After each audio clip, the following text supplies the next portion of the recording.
Alright friends, welcome back to the channel. So today is going to be a harvest day. We have a lot of things that are ready to get out the vegetable garden, so we're going to be focused mostly on that. There's some things here and there around the main flower garden, but we are going to be mostly harvesting in the vegetable garden. So we're going to do a little bit of tour. The sun is coming out, but I want to quickly show you guys how everything is looking, and then we're going to do a big harvest, and then I'll go over what we harvested for today. But there's a lot of stuff that we need to get out. We have some beets, we have the broccoli, of course, we have some carrots, we have the callaloo, I think that's, and the peas. So we have to take out the pea plants as well. So we have a big harvesting on our hands. The sun is already coming out, so let's actually just jump into it and let me give you a quick tour. So here we also are going to harvest some dill. Oh gosh, guys, I thought I'd came out early enough to not have a bunch of sun, but you could see the broccolis here. They are ready to go. We have some smaller ones in this front bed, but I'm excited. I'm gonna leave the smaller ones to see if they get a little bit bigger. Once I see them starting to separate, like something like this, then I know they're not gonna get any larger. And then most of the larger heads are in this one here. I had already harvested about 6 or so broccoli heads. And then we have the ones here actually worked with the peas. Remember, we were trying this out. Look at that large one over there. And then we have some here. Look at this. This is my hand. Look at this one. Look at that one over there. I already took this one out. And you can leave the broccolis to get side shoots, but I think I may do that with some of them to see how big the side shoots are. And then we have to harvest the scapes of these. You could see these don't kind of do the curling thing like the other varieties do. So, well, no, they're coming to the curl actually. So these could wait a little bit longer. And we have the carrots here. Remember, we planted this, no cover or anything. You could probably not see down here as well. Let me see if I could brighten this up. I'm just gonna have to wait until I pull these out. But over here we have the callaloo that nature provided. We're gonna cut these down and harvest this. The elderberry is blooming when I was supposed to get it moved. That didn't happen. Nice callaloo here. Then we have some beets here that I had to pull up. I don't know if you could see that. We have some peppers from the container. And another callaloo back there. We also have some beets right here to harvest. This is the golden beets. It's like a smaller round beets.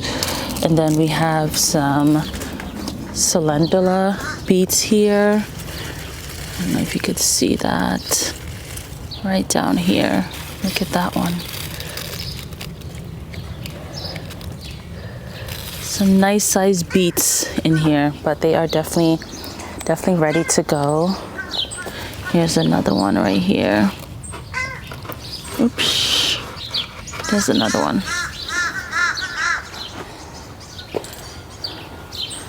See if we have some peppers on here. Yeah, some peppers here to harvest. Some on here as well.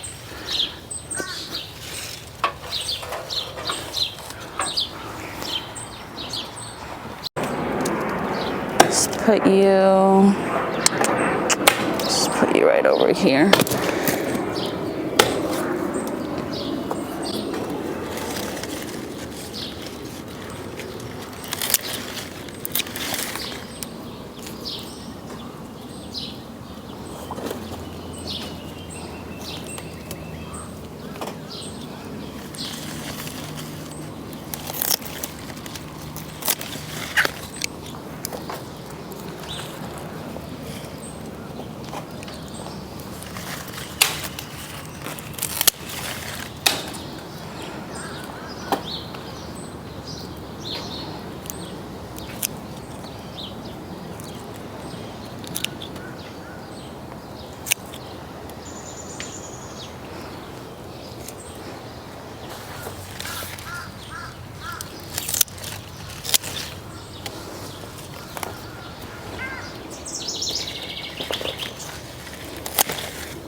So these are a bit smaller in this row.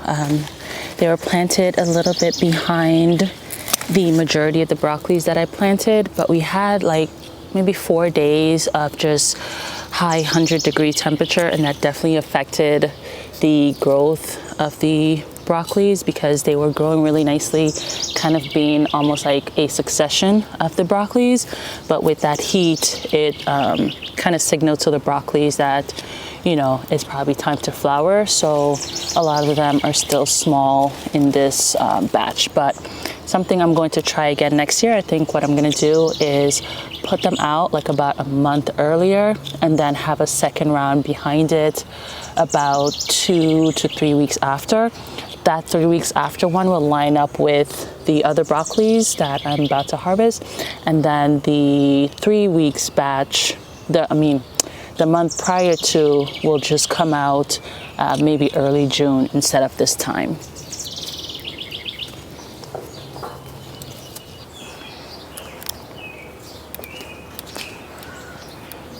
So this is what we harvested from the first bed.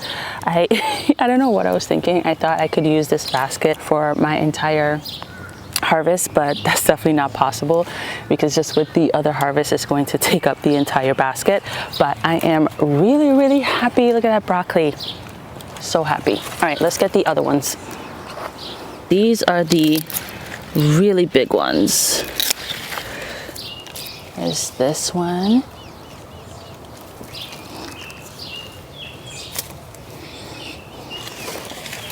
Oh, this one really started to flower. Now this is how you want to pick your broccoli. This is the stage that you want to pick the broccoli at. It has not flowered. It hasn't pushed out yet versus, let's see, this one. The stems of the broccoli starts to elongate. Versus this one, you see it's nice and tight. This is the stage of the broccoli that you should be aiming for. When you start seeing this, you know that it's starting to push out seeds. The flower pieces or flower bits starts to feel very loose and separated. You could kind of do this, whereas this is more tight, like you can't really move them around. But either one is good to eat. So just keep an eye on your broccolis, especially when the temperature is getting hot.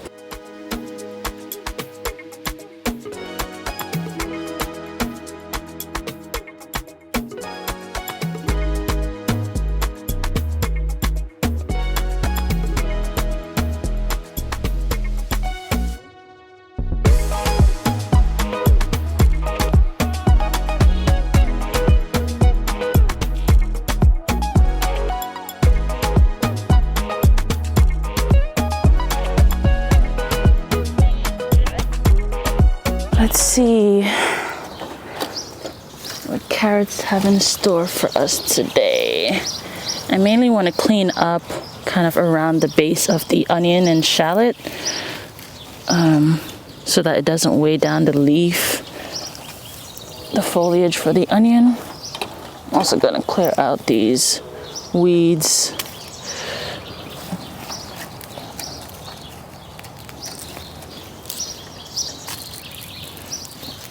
All right, let's pull one. Where should we put it? I'll just hold it in my hand for now. Ooh.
So we have finished with our harvest. I am so impressed with this new broccoli variety. This is Imperial broccoli from Johnny Seeds, and I'm gonna show you guys separately like just how many broccoli heads I was able to harvest. Granted, some of them did start to go to seed, and I think that's mostly because we had those few days of like 100-degree weather, but it still fared really well against that. So I'm really happy with that harvest. I still have another bed by the back trellis that I need to harvest. I'll probably do that in like a little short. But yes, super happy. Here's a nice head of broccoli for you guys. So nice and tight. Most of my big heads are in that other garden, and then I already picked about 7 broccoli heads. So it's the year of broccoli. This is the best broccoli season I've ever had.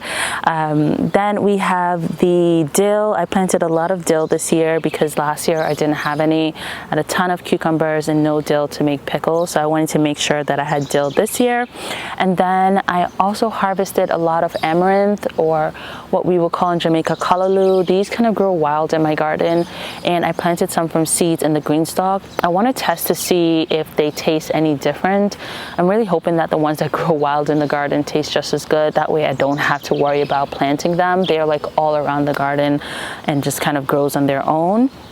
I also picked some calendula flowers to make some tinctures and dry them out for teas. I also have the peas. This is the last